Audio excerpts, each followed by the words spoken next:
नमस्कार,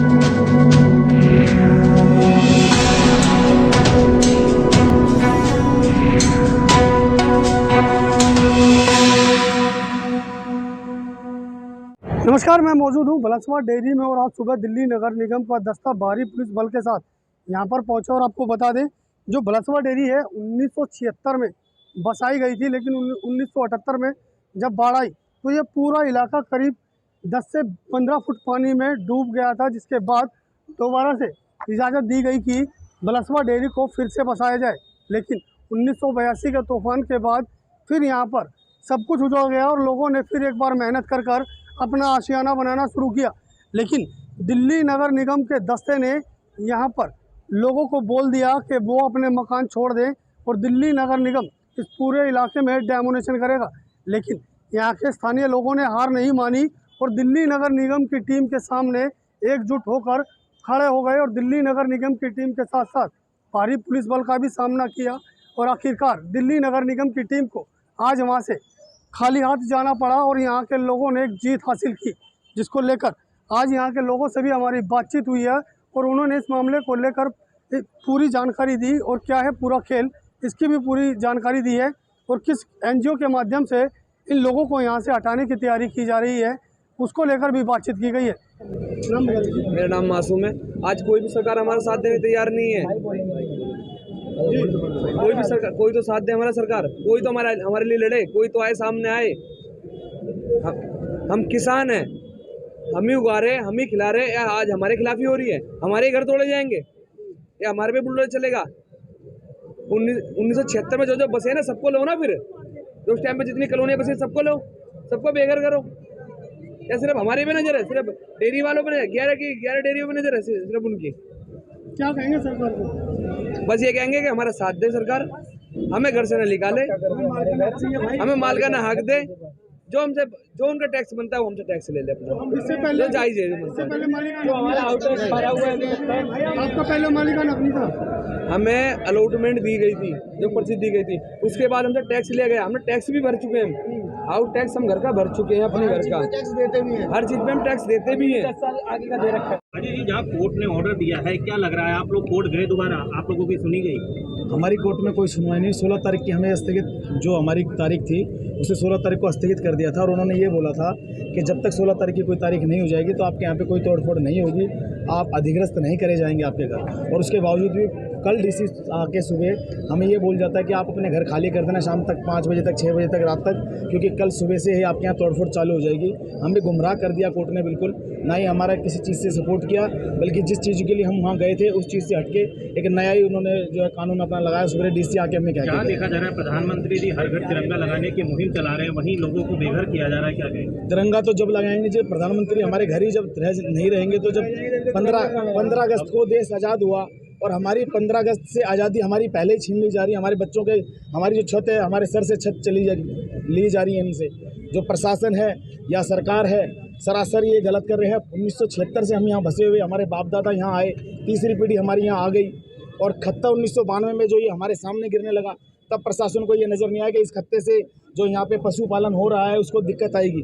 और आज सरकार कहते हैं कि आप यह मकान खाली कर दो क्योंकि यहाँ पे क्रूरता हो रही है पशुओं के साथ। एक भ्रष्ट एनजीओ है, सुनीना सिब्बल और गौरीपुरी हैं उसके अंदर, जिन्होंने हम पे केस किया कि आप पशुओं के साथ क्रूरता कर रहे हो। मैं उनसे ये पूछना चाहता हूँ कि पूरी दिल्ली के अंदर कोई भी पोस्ट एरिया है, पीतमपुरा है, चाहे वो अपना रोहिणी है, चाहे शालीमार है, चाहे वो अपना साकेत है, चाहे कल्याणपुरी है, जो अदरवाइज मॉडल टाउन। क्या कोर्ट की तरफ से या एनजीओ की तरफ से आप लोगों को कोई नोटिस दिया गया था? नोटिस कोई नहीं, उन्होंने जो है एमसीडी पे केस करा है और एमसीडी ने हमें फटकार लगाई है कि आप लोगों को ऊपर जो है सुनैना सिब्बल ने एक तरफा केस कर दिया है, आप पार्टी नहीं बने हो, क्योंकि हमें पार्टी नहीं बनने दिया। हमें पता ही नहीं था कि हमारे ऊपर कोई केस कर रहा है। वो चुपचाप एनजीओ आई और वो एनजीओ हमें नहीं पता थे क्या है। उन्होंने हमें 2-4 बातें बताई जो हमारे लोग जो डेयरियों में करते हैं। उन्होंने ये बोला कि आपको यहाँ पे जो है गैस, क्या नाम है, गोबर गैस प्लांट लगाया जाएगा और हम यहाँ पे प्राइवेट और सरकारी 2 कंपनी आपकी आएंगी। यहाँ से घर से आपका गोबर जो है 5 रुपये किलो 10 रुपये किलो में आपको रेट देके यहाँ से गोबर कलेक्ट किया जाएगा। यहाँ पे गोबर गैस प्लांट बनेगा, आपकी इनकम होगी। प्लस 2 कंपनियाँ यहाँ पे प्राइवेट सरकारी, हम दोनों मिलकर काम करेंगे।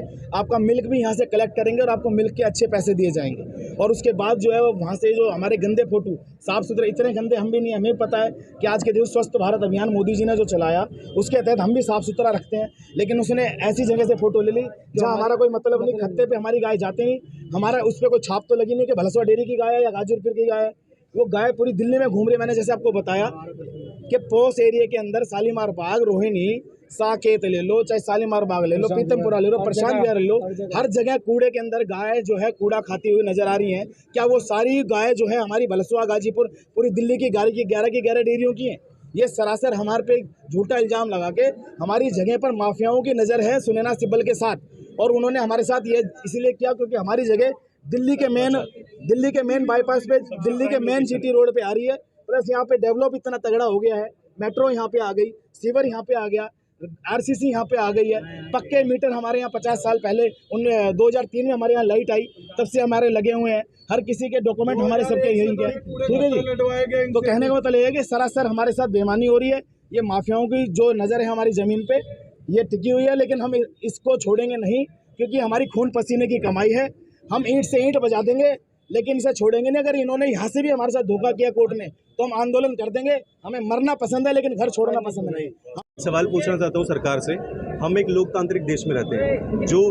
जो लोकतंत्र बनाया गया था वो लोगों के लिए बनाया गया था, लोगों के द्वारा बनाया गया था, ताकि लोगों को उनके हिसाब से उनको आज़ादी मिले, रहने के लिए जगह मिले और अपनी ज़िंदगी व्यापन कर सकें। जिस देश, भारत देश जो जाना जाता था, जिन्होंने शरण दी, अगर हम किसी की भी बात करें, बांग्लादेशियों की, पाकिस्तानियों की, जहाँ पर लोगों प्रताड़ित हो रहे थे जिस देश से, हमने उनको शरण दिया भारत में आकर के। और आज यहाँ के जो मूल निवासी हैं उनको ही आप घर से निकालने की बात करते हो। तो मुझे नहीं लगता कि यहाँ पर भारत का लोकतंत्र काम कर रहा है। अगर हाई कोर्ट की बात करें, सुप्रीम कोर्ट की बात करें, उन्होंने एक ऑर्डर पास कर दिया कि भाई यहाँ से लोगों को हटा दिया जाए, तो उस सुप्रीम कोर्ट को, हाई कोर्ट को सोचना चाहिए, जहाँ पर 7,000 की जनसंख्या रह रही है आज से नहीं 50 सालों से, जहाँ पर 3 पीढ़ियां गुजरी है। इनके दादाजी भी रहे, हमारे पिताजी भी रहे और हम अभी बच्चे रह रहे हैं। 3 पीढ़ियां जहां पर जिन्होंने अपनी ज़िंदगी गुजारी, और वहां से आप रातों रात आप बोलते हो अपनी छत छोड़ करके निकल जाओ। अगर ये अनऑथराइज थे तो मैं सवाल पूछना चाहता हूं, एमसीडी क्या 50 साल से सोई हुई थी? जब यहाँ पर आधार कार्ड बन रहे थे लोगों के, जब यहाँ पर पैन कार्ड बन रहे थे, जब यहाँ पर सीवर बिछाए गए, सबसे बड़ी आइडेंटिटी एक इंसान की होती है पासपोर्ट। आपने पासपोर्ट यहाँ पर लोगों को प्रोवाइड करा रखे हैं, यहाँ पर लोगों को अपने आधार कार्ड दे रखे हैं, लोगों से यहाँ पर आपने वोट लिए है हर 5 साल बाद सेंट्रल गवर्नमेंट बनाने के लिए, दिल्ली गवर्नमेंट बनाने के लिए आपने यहाँ से वोट लिए। जब ये ऑथराइज ही नहीं थे तो फिर आपका वोट भी अनऑथराइज थे, आप दोबारा फिर आप इलेक्शन भी करवाइए। आप हर चीज़ में आप देख रहे हैं कि वो लोग अनऑथराइज थे। तो सारे काम जो गवर्नमेंट करवाती है, चाहे बात सरकारी स्कूल की हो, चाहे बात हॉस्पिटल की हो, चाहे बात यहाँ पर सीवर बिछाने की हो, चाहे यहाँ पर और फैसिलिटीज़ प्रोवाइड कराने की हो, आपने सब कुछ प्रोवाइड किए। यहाँ पर हमारी मांगे यही है कि यहाँ पर जो लोग 50 साल से रह रहे थे उनको उनके घर अलॉट किए जाए, उनको यहाँ पर मालिकाना हक दिया जाए, क्योंकि ये आज से नहीं रह रहे, ये 50-60 सालों से रह रहे हैं। ये मांग जो आपकी, इस पर नहीं सुनवाई होती तो क्या करेंगे? सुनवाई नहीं होती तो आप समझिए लोग अभी क्या कम मर रहे हैं देश में जाति धर्म के नाम पर, कि अब लोग घर के नाम पर भी मरना शुरू कर देंगे रोडों पर? क्या आप ऐसा लोकतंत्र चाहिएगा आपको आपके देश में, जहां पर लोग ऑलरेडी जाति और धर्म के नाम पर लड़ करके एक दूसरे का कत्ल कर रहे हैं, अब यहाँ पर घर के लिए लड़ने के लिए लोगों को कत्ल करेंगे?